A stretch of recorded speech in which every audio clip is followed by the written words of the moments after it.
స్వార్త 10వ అధ్యాయం 30వ వచనం. అందుకు యేసు ఇట్లనెను, ఒక మనుష్యుడు యెరూషలేము నుండి యెరికో పట్టణమునకు దిగి వెళ్ళుచు దొంగల చేతిలో చిక్కెను. వారి అతని బట్టలు దోచుకుని అతని కొట్టి కొర ప్రాణముతో విడిచిపోయిరి. ఈ ఉపమానములో 6 వ్యక్తులు ఉన్నారు. మొట్టమొదట యెరూషలేము నుండి యెరికోకు దిగి వచ్చిన ఒక వ్యక్తి. తర్వాత ఎవరు కనబడుతున్నారు? యాజకుడు కనబడుతున్నాడు. తర్వాత లేవీయుడు కనబడుతున్నాడు. తర్వాత సమరయుడు కనబడుతున్నాడు. తర్వాత పోట పూలవారు కనబడుతున్నారు. తర్వాత దొంగలు కూడా కనబడుతున్నారు. దీంట్లో 6 వ్యక్తులు కనబడుతూ వస్తున్నారు. బల కొరకే ఎన్నో ఉన్నాయి. దేవుడు ఉపమానంలో 6 వ్యక్తుల గురించి చెప్తూ వచ్చాడు. ఈ 6 వ్యక్తుల్లో 3 గురించి మనము చూద్దాం. 30వ వచనం చదవండి. ఒక మనుషుడు. మొట్టమొదట ఏంటంట? ఒక మనుషుడు. ఆ మనుషుడు గురించి చూద్దాం బలవర్తమానంలో. ఆ మనుషుడు ఏంటంట? ఒక మనుషుడు. ఆ మనుషుడు ఎక్కడ నుండి వస్తున్నాడు? యెరూషలేము నుండి యెరికోకు వస్తున్నాడు. యెరూషలేము దేని జ్ఞాపకం చేస్తుంది? ఆరాధనలో చెప్తూ వచ్చి దేని జ్ఞాపకం చేస్తుంది? పరిశుద్ధ పట్టణాన్ని జ్ఞాపకం చేస్తుంది. యెరూషలేములో సంతోషం ఉన్నది, యెరూషలేములో ఆనందం ఉన్నది, యెరూషలేములో ఏమి లేదు, దుఃఖం లేదు. యెరూషలేములో అంత బాగున్నది. ఎంతో ఆరోగ్యంగా ఉన్న వ్యక్తి ఎక్కడి నుండి దిగి వస్తున్నాడంట? సంతోషంలో ఉండలేకపోతున్నాడు, ప్రభువుతో ఉండలేకపోతున్నాడు, ప్రభు సహవాసంలో ఉండలేకపోతూ ఎక్కడికి వెళ్ళాలనుకున్నాడంటే లోకానికి రావాలని చూస్తున్నాడు. ఆ యెరికో లోకానికి జ్ఞాపకం చేస్తుంది. ఆ లోకంలో ఎలా ఉన్నారు? దేవుడి దగ్గర ఇలా ఉన్నాను, ఇలా ఆరాధిస్తూ వచ్చాను, దేవుడిని ఇలా గణపరుస్తూ వస్తున్నాను, దేవుడితో అన్నీ ఉన్నాయి. అయితే లోకములు ఎలా ఉన్నదని ఆ మనుషుడు ఏం చేస్తున్నా అంట? ఎక్కడి నుండి దిగి వస్తున్నాడు? లోకాన్ని చూస్తానికి వస్తున్నాడు. ఒకప్పుడు లోకం నుండి ఆ యెరూషలేముకి వెళ్ళబడ్డాడు, లోకం నుండే ప్రత్యేకించబడ్డాడు, దేవుడి కొరకే వచ్చాడు. ఆ వ్యక్తి మళ్ళీ ఏం చేస్తున్నా అంటే లోకాన్ని చూద్దామని ఆశపడ్డాడు. ఇప్పుడైతే లోకాన్ని చూడటానికి ఆశపడ్డాడు. ఎంత నష్టాన్ని అనుభవించుకున్నాడంటే అంత నష్టాన్ని అనుభవించుకున్నాడు, నష్టపోతూ వచ్చాడు. ఎప్పుడైతే దేవుడు మందిరంలో ఉంటామో, దేవుడితో సహవాసం చేస్తామో, దేవుడితో నడుచుకుంటామో, దేవుడితో జీవిస్తామో, అప్పుడు మనం ఎలా ఉంటామంటే బాగుంటాం. ఎప్పుడైతే దేవుడికి వేరుబడి ఉంటామో దాని ద్వారా ఏమవుతామంటే నష్టాన్ని ఈ వ్యక్తి తెచ్చుకున్నాడు, నష్టాన్ని తెచ్చుకున్నాడు. దొంగల చేతిలోకి చిక్కబడ్డాడు, గాయపరచబడ్డాడు, చనిపోయే స్థితిలోనికి వెళ్ళిపోయాడు. ఎందుకు అంటే దేవుడి సన్నిధిని విడిచి రావటం. ఎప్పుడైతే దేవుడి సన్నిధిని విడవడానికి ఇష్టపడ్డాడో దాని ద్వారా ఎంతో నష్టపోయాడు. మనం కూడా అనుకోవచ్చు చాలాసార్లు దేవుడి సన్నిధి ఎక్కడైతే మనం రక్షించబడ్డామో, ఏ పునాదిలో ఉన్నామో ఆ పునాదిలోని బయటికి వెళ్ళిన తర్వాత అలా ఇలా నష్టపోము, ఆ నష్టం అనుభవిస్తాం. ఈ వ్యక్తి కూడా అనుభవించాడు, అనుభవించి నష్టపోయాడు. దేవుడు అనుభవించుకుని ఉండాలంటే మనం ప్రభుత్వ యెరూషలేములో ఉండాలి. అందుకే అపోస్తలుల కార్యం 3వ అధ్యాయంలో ఓ శృంగార ప్రార్థన దగ్గర కుంటి వ్యక్తి వచ్చాడు.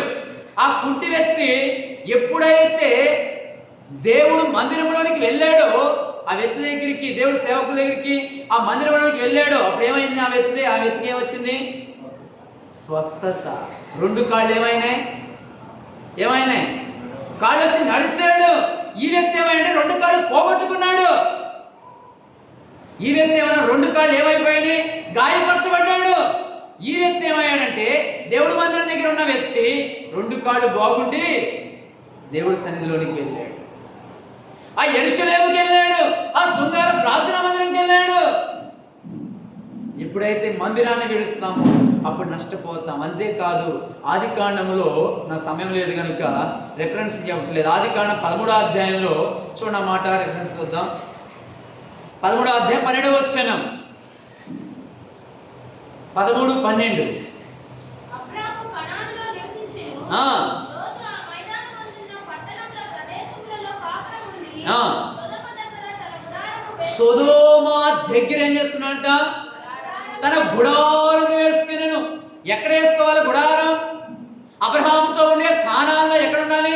అబ్రహాముతో ఉండి అబ్రహాము ఎక్కడైతే గుడారం వేసుకున్నాడో అదే గుడారం దగ్గర లోతు వేసుకోవాలి. ఎందుకంటే వాళ్ళిద్దరు ఎవరు? తల్లిదండ్రులు అంటారు, లేదా అన్నదమ్ములు అంటారు. తండ్రి కుమారుడు ఒక చోట రాసిన తర్వాత అన్నదమ్ములు అని కూడా రాసింది. అయితే వాళ్ళు ఎక్కడ ఉండాలి? అబ్రహాముతో ఉండాలి లోతు. కానీ ఎక్కడికి వెళ్ళాడంట? సొదొమ వైపు వెళ్ళాడు. ఆ సొదొమ దేన్ని జ్ఞాపకం చేస్తుందంటే లోకాన్ని జ్ఞాపకం చేస్తుంది. ఈ వ్యక్తి కూడా యెరూషలేము నుండి యెరికోకి ఎప్పుడైతే వెళ్ళాడో లోకంలో కలిసిపోవడానికి ఇష్టపడ్డాడు. ఎప్పుడైతే అక్కడికి వెళ్ళాడు, అక్కడికి వెళ్ళిన తర్వాత ఆ వ్యక్తి ఎక్కడ వేసాడంట గుడారము? సొదొమలో వేయలే. మళ్ళీ చూడండి, ఆ వ్యక్తి ఎక్కడ వేసాడంటే సొదొమ దగ్గరలో వేసాడు. కొన్నిసార్లు అదే అంటారు, ఆయన అడుగుంటాడు, దేవుడు అక్కడ అబ్రహాం అడిగితే అబ్రహాముతో ఈ లోతు చెప్పుకుంటాడు, నేను సొదొమలో వేయలా, ఎక్కడ వేసాను? గుడారం దాని దగ్గరలో వేసా. చూడండి, ఆ దగ్గర ఎంత నష్టాన్ని తీసుకొస్తుందో. తర్వాత 14వ అధ్యాయంకి వచ్చేసరికి ఎక్కడ వేసాడు చూడండి. ఆదికాండం 14వ అధ్యాయం 12వ వచనం. మరియు ఆ. అబ్రహాము సహోదరుని కుమారుడైన లోతు ఆ. సొదొమలో కాపురం ఉండెను. ఎక్కడికి వెళ్ళిపోయాడంట? సొదొమ దగ్గరున్న వ్యక్తి అదే ఇంకో అధ్యాయంకి వచ్చేసరికి ఎక్కడికి వెళ్ళిపోయాడు? సొదొమలోకి వెళ్ళిపోయాడు. చూడండి, అసలు ఆ వ్యక్తి నష్టపోవడానికి ఎంత కారణము, అంటే నష్టాన్ని అనుభవించడానికి ఎంత కారణమో చూడండి. సొదొమ దగ్గర వేసుకున్న వ్యక్తి సొదొమలో కాపురం ఉన్నాడు. అంటే దుష్టులతో కాపురం చేయడానికి ఇష్టపడ్డాడు, పాపులతో కూడా ఉండడానికి ఇష్టపడ్డాడు. నీతిమంతుడైన లోతు ఎక్కడితో వెళ్ళిపోతున్నాడంట? లోకములో కలిసిపోవడానికి. ఈ వ్యక్తి కూడా అంతే, దేవుడితో ఉండకుండా ఆ దేవుడైన అక్కడైతే లోతు దగ్గర అబ్రహాం, ఎక్కడైతే ప్రభు అయిన యేసుక్రీస్తు ఉండలేక ఆ వ్యక్తి కూడా ఎక్కడికి వచ్చేస్తున్నా అంటే ఎరుకో ఎరుకో ఎరుకో. దేవుడి సన్నిధిలో ఉండటానికి ఇష్టపడకే బయటికి వెళ్ళిపోవడానికి ఇష్టపడ్డాడు లోతు. దాని ద్వారా ఎంత నష్టాన్ని.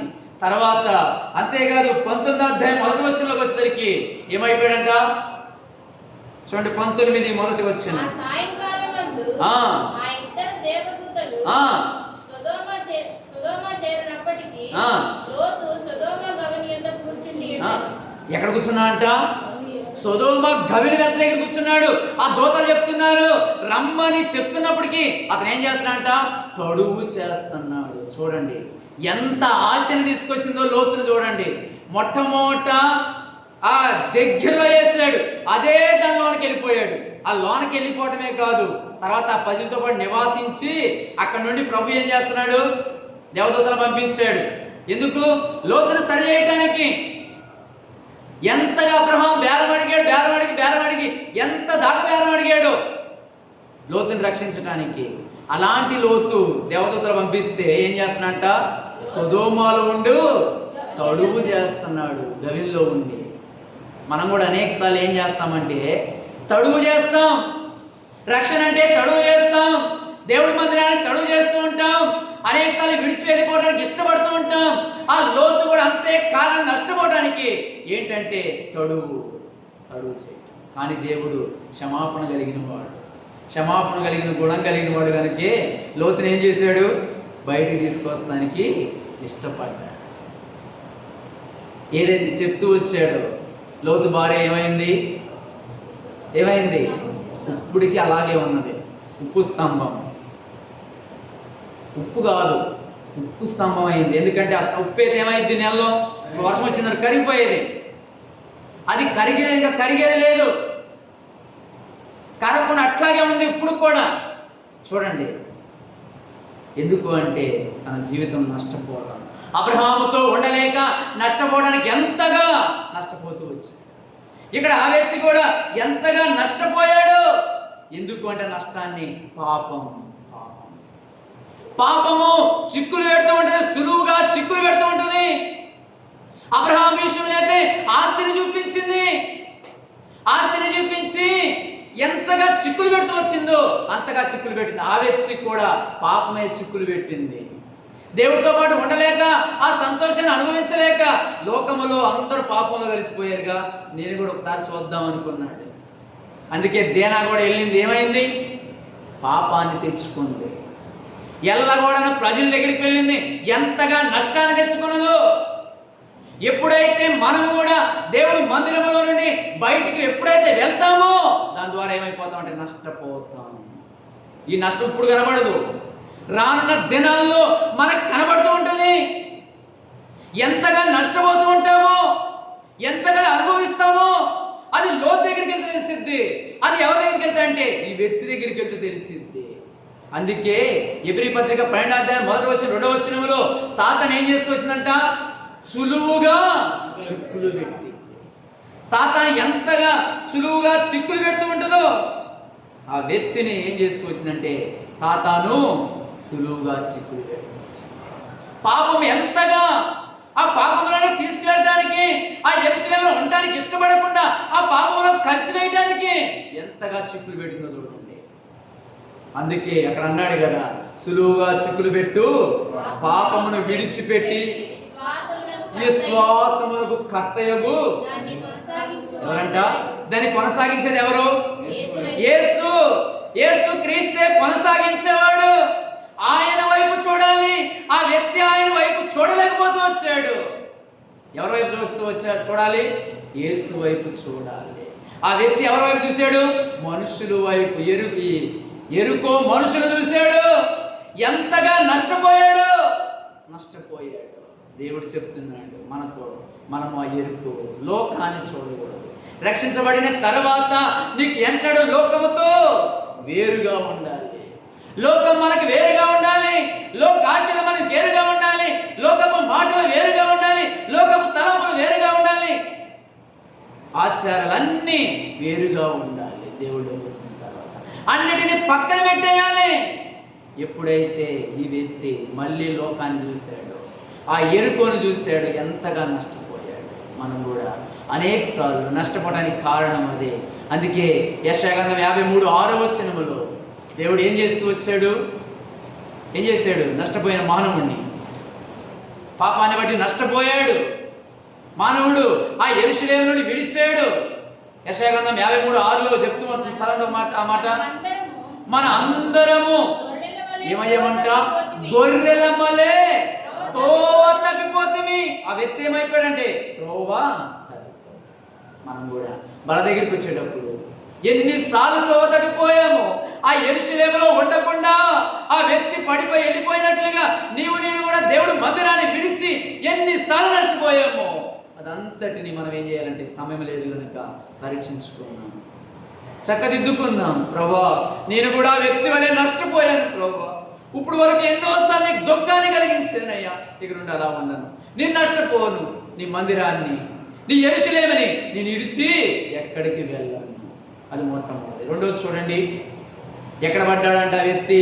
చదవమ్మా.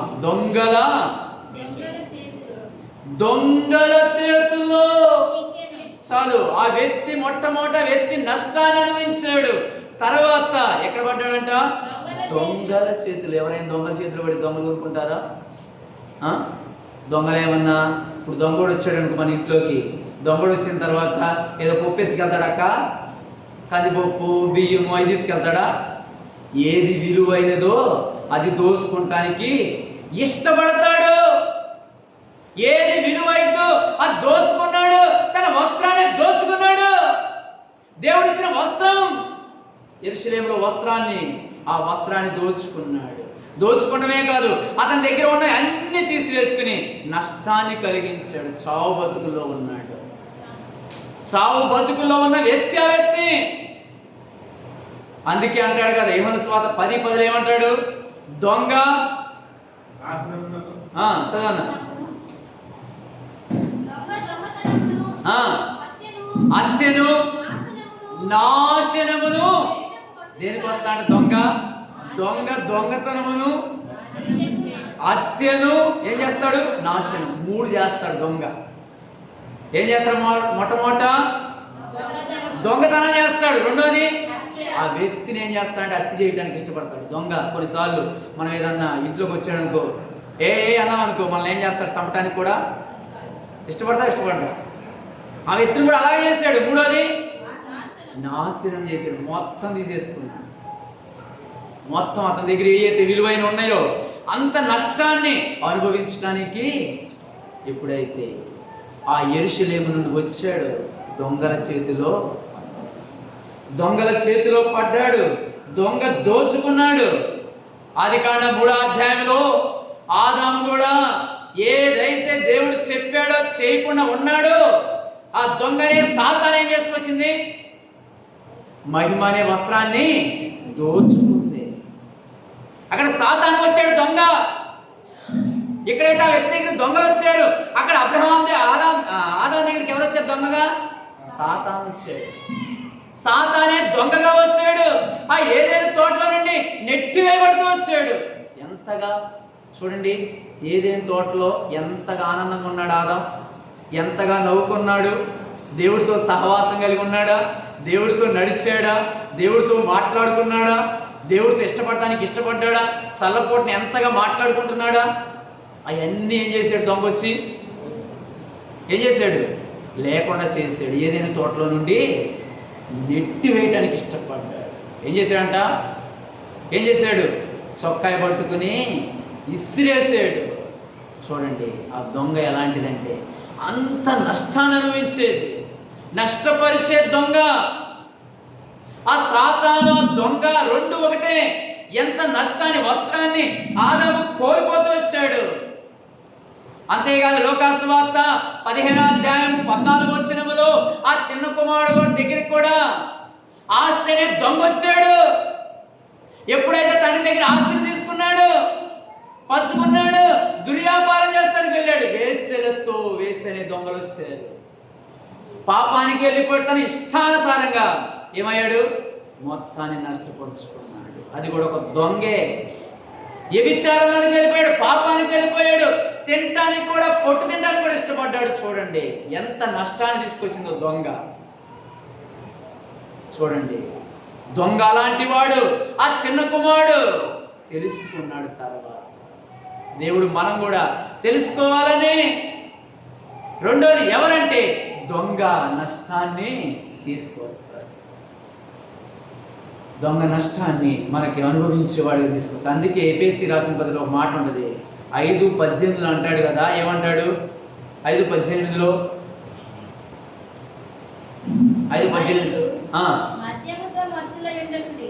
ఏంటంట? మద్యముతో ఏమకూడదంట? మత్తులై ఉండకూడి. చిన్న కుమారుడు ఏమైపోయాడు? మత్తుడైపోయాడు. ఎంత నష్టపోయాడు, ఎంత అనుభవించాడు. చూడండి తండ్రిని విడిచెళ్ళాడు. ఆ తండ్రి అంటే యెరూషలేము అనుకున్నాం. ఆ యెరూషలేము ఎప్పుడైతే విడిచెళ్ళాడో చూడండి ఎంతగా మత్తుడైపోయాడు. ఎంత ఆస్తి తండ్రి దగ్గర ఉన్నప్పుడు ఎంత సంతోషంగా ఉన్నాడు, ఎంత ఆనందంగా ఉన్నాడు, ఎంత ఐశ్వర్యవంతుడిగా ఉన్నాడు. అవునా? ఉన్నాడు లేదా? వస్త్రాలు ఎలా ఉన్నాయి?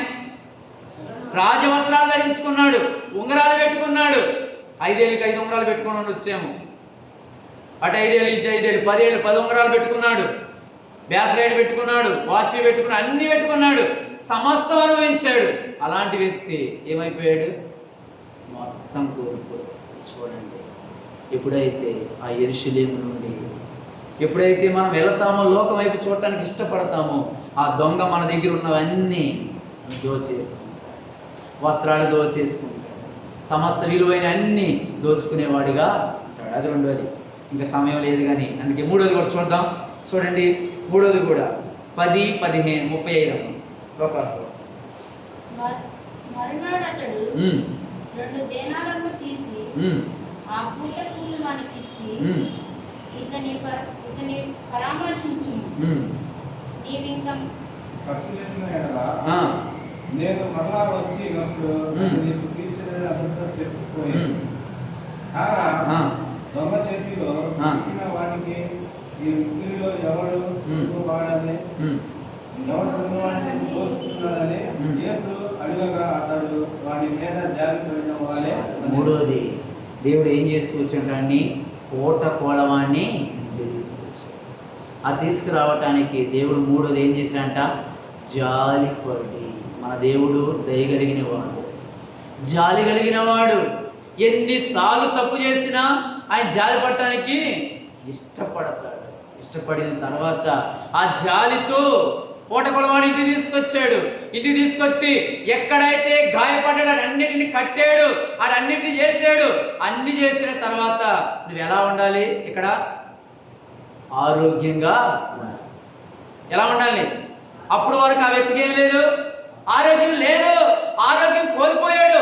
ఎప్పుడైతే దేవుడు అన్ని చేసి పూటకొలవాడి ఇంటికి తీసుకొచ్చాడు, తీసుకొచ్చిన తర్వాత ఒక దినాన్ని నేను వస్తాను, అప్పుడు నువ్వు ఎలా కనపడాలి? నాకు ఆరోగ్యంగా కనపడాలి. అప్పుడు ఇంకా ఎలా కనపడకూడదు? మనం బలహీనంగా కనపడకూడదు, ఇంకా వ్యాధిగ్రస్తులుగా కనపడకూడదు. ఎలా కనపడాలంటే దేవుడు వచ్చినప్పుడు ఆరోగ్యంగా కనపడాలి.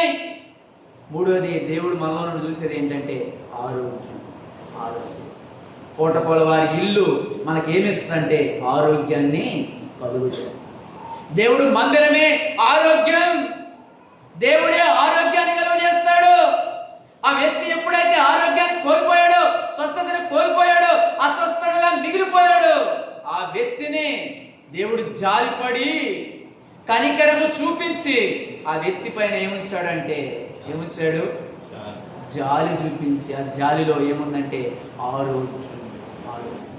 ఇంకెన్నడూ ఏమవ్వకూడదు, నువ్వు బలహీనుడు అవ్వకూడదు. ఇప్పుడు వరకు ఎప్పుడైతే నువ్వు ఆ యెరూషలేము నుండి యెరికోకు దిగావో బలహీనుడు అయిపోయావు, దొంగల చేతిలో పడ్డావు, ఎంతో నష్టపోయావు. ఇంకైతే నువ్వు నష్టపోకుండా ఉండాలని నేను పూటకొలవారి ఇంటికి నిన్ను చేర్చాను. పూటకొలవారి ఇంటికి నిన్ను ఎందుకు చేర్చానంటే ఇంకెన్నడూ నువ్వు వాళ్ళని నష్టపోకుండా నువ్వు ఎలా ఉండాలంటే ఆరోగ్యంగా నాకు నేను వచ్చినప్పుడు కనబడాలి. ఆరోగ్యం. దేవుడు నీలో నాలోది మూడో చూసేది ఏంటంటే ఆరోగ్యంగా కనబడుతున్నామా? దేవుడు వచ్చినప్పుడు ఆరోగ్యంగా ఉండటానికి ఇష్టపడుతున్నామా? లేకపోతే ఇంకా మళ్ళీ యెరూషలేముని విడిచి లోకంలోనికి వెళ్ళి ఇంకా అనేకసార్లు ఆరోగ్యాన్ని కోల్పోతున్నామా? ఎలా ఉంటున్నాం మన జీవితాల్లో? ఎలా ఉంటున్నాం? ఆరోగ్యాన్ని కోల్పోతున్నామా? ఆరోగ్యంలో నిలిచి ఉంటున్నామా? దేవుడు వస్తాడు ఒక దినాన్న, తన వాడిని ఎప్పుడైతే ఆ పూటకొలవాడి ఇంటి దగ్గరికి తీసుకొస్తాడో ఆ తీసుకొచ్చిన వ్యక్తి ఎలా ఉన్నాడని మళ్ళీ చూస్తాడు. మళ్ళీ ఇంకా నువ్వు బలహీనం అయిపోతే నిన్ను వదిలిపెడతాడు, నిన్ను విడిచిపెట్టేస్తాడు. నువ్వు దేవుడికి ఎలా కనబడాలంటే ఆరోగ్యవేత్తిగా, మంచివాడిగా, అన్ని సరి చేసుకుని దేవుడికి యోగ్యమైన వాడిగా కనబడాలి. ఎలా ఉన్నా